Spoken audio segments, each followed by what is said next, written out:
गणपती बाप्पा मोरया। आज अतिशय आनंदाने गणेश भक्तांच्या प्रयत्नांना यश मिळालं। पीओपी वरची बंदी जी पूर्वी घातली होती ती न्यायालयाकडनं राज्य सरकारने सोडवून घेतली।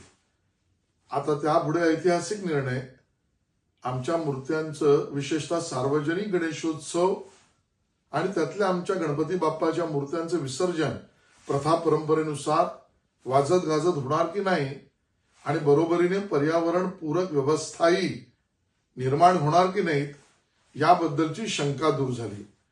मला स्वतःला याचा खूप आनंद आहे की मी स्वतः राजीव गांधी आयोग जो माझ्या विभागांतर्गत माननीय काकोडकर साहेबांच्या नेतृत्वात त्यातला आलेला अहवाल पीओपीच्या मूर्त्यांना परवानगी द्यायला मदतनीस ठरलाच, पण बरोबरीने दुसऱ्यांदा अभ्यासगट निर्माण केल्यावर पीओपीवर प्रक्रिया होऊ शकते आणि म्हणून या सगळ्याला समुद्र आणि नैसर्गिक जलस्रोतांमध्ये विसर्जनाचा रस्ता हा काढता येऊ शकतो ही भूमिका अहवालातनं मांडली।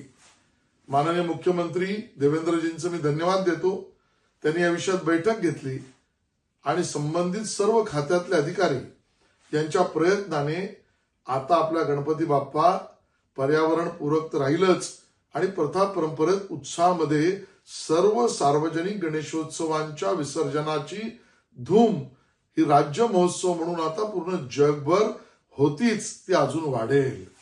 मला या ठिकाणी नमूद करायचंय, अगोदरच्या सरकारच्या काळात कोविडच्या काळामध्ये गणपती बसूच नये अशी व्यवस्था तत्कालीन मुख्यमंत्री उद्धवजींनी केली। एक प्रकारची ती बंदीच मांडता येईल। त्या अगोदरच्या काळात पीओपीच्या बाबतीत गैरसमज करून चुकीच्या आधारावर सीपीसीबीच्या गाईडलाईनवर न्यायालयाचे आदेश आले। म्हणजे काँग्रेसच्या काळात एकंदरीत या सणावर नख लावण्याचे काम झालं। या दोन्ही बंधनातून मान्य देवेंद्रजी महायुतीच्या सरकारने गणेश भक्तांची इच्छा पूर्ण केली आणि आता आपला लालबागचा राजा असो, चिंचपोकळीचा चिंतामणी असो, गणेश गल्ली असो, गिरगावचा राजा असो, उपनगराचा राजा असो, 6 फुटाच्या वरचे सर्व सार्वजनिक गणेशोत्सव दिमाखात विसर्जनाचे सोहळे होतील आणि त्याबरोबर त्या 6 फुटाच्या खालचे आमचे गणपती बाप्पा पर्यावरणपूरक कृत्रिम तलावामध्ये विसर्जन होईल।